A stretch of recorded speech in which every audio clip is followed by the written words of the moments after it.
राधे राधे दोस्तों, आइए सुनते हैं दशा माता की कहानी। एक समय की बात है कि एक राजा था। जब नाई उनके बाल काटने आया तो उसने राजा को बताया कि एक बहुत ही सुंदर कन्या है। वह कन्या दशा माता को अपना इष्ट मानती है। वह पीपल की प्रतिदिन पूजा करती है, दशा माता की कहानियाँ सुनती है। दशा माता ने सोचा कि मेरा नियम रखने वाली की शादी अच्छी जगह होनी चाहिए। तो फिर राजा ने नाई से कहा कि ऐसी सुंदर कन्या से मैं शादी कर लूं। राजा ने उस कन्या से शादी कर ली।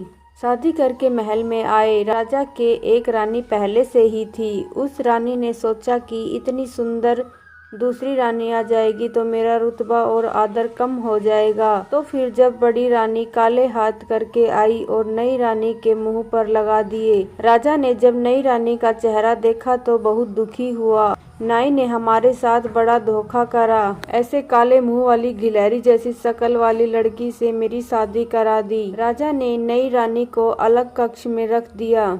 उससे बातचीत भी नहीं करते थे और उसकी तरफ देखते भी नहीं थे। राजा के ऐसे व्यवहार से छोटी रानी बहुत दुखी हो गई। उसको समझ नहीं आ रहा था कि वो क्या करे, कैसे राजा को समझाए। फिर कुछ समय पश्चात उसने अपने पियर खबर भेजी कि मेरे 4 रंग की पोशाक, वैसी ही चौपड़ और झूले की रस्सी भेजना। उसके लाल, हरी, केसरिया और गुलाबी चारों रंग की पोशाक, चौपड़ और झूले की डोरी आ गई। फिर उसके बाद उसने दासियों से मालूम करवाया कि राजा आज घूमने के लिए कौन से बाग में जाएंगे। उसको पता चला कि राजा आज गुलाब बाग में घूमने जाएंगे। उसने गुलाब रंग की पोशाक पहन ली, 16 श्रृंगार करा और अच्छे जेवर पहन लिए और फिर वह गुलाब चौपड़ और गुलाबी रस्सी लेकर गुलाब बाग में राजा के आने से पहले ही पहुंच गई। बाग में पहुंचकर उसने गुलाबी चौपड़ बिछा दी और पास में ही झूला डालकर झूलने लगी। राजा बाग में घूमने आए तो उन्होंने उसे देखा और सोचने लगे कि कितनी सुंदर राजकुमारी झूल रही है। रानी ने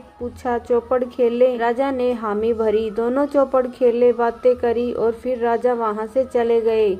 राजमहल जाते समय राजा मन ही मन विचार करने लगे कि ऐसी सुंदर कन्या तो अपने महल में होनी चाहिए। राजा के महल में आने से पहले ही छोटी रानी दासियों की मदद से राजमहल आ जाती है। अब दूसरे दिन रानी ने पता कराया कि राजा कौन से वाले बाग में जाएंगे। रानी को पता चला कि राजा हरियाली बाग में जाएंगे। उस दिन रानी हरी पोशाक पहनकर और 16 श्रृंगार करके, हरी चौपड़, हरी रस्सी लेकर दासियों को साथ में लेकर बाग पहुंच गई।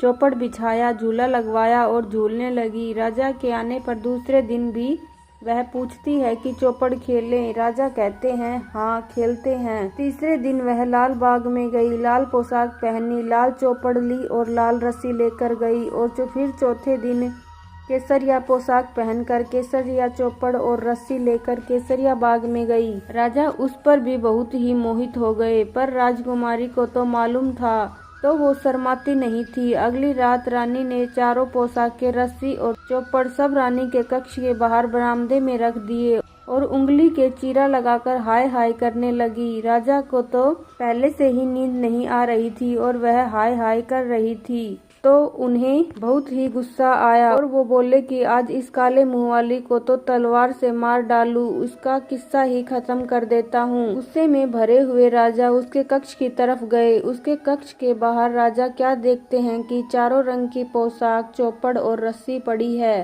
राजा यह सब देखकर सोचने लगे कि यह सब तो उस राजकुमारी के हैं।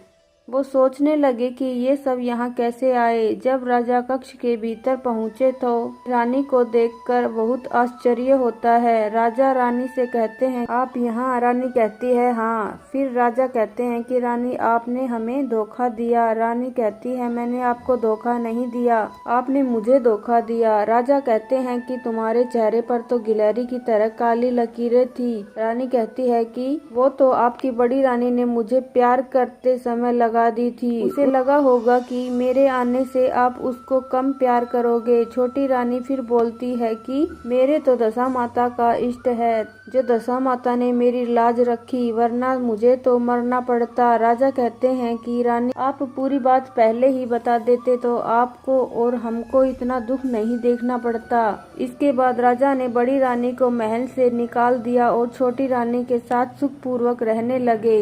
हम भी दशा माता जी से प्रार्थना करते हैं कि हे दशा माता, जैसा दुख छोटी रानी ने झेला वैसा दुख किसी को झेलना न पड़े, और जैसी कृपा आपने छोटी रानी पर करी वैसी कृपा आप हम पर भी करना। जय हो दशा माता की। तो दोस्तों, ये थी दशा माता की कहानी। यदि आपको अच्छी लगी हो तो हमारे चैनल को सब्सक्राइब कर ले, ताकि आपको आने वाली हर कहानी की नोटिफिकेशन मिल जाए। धन्यवाद दोस्तों कहानी सुनने के लिए।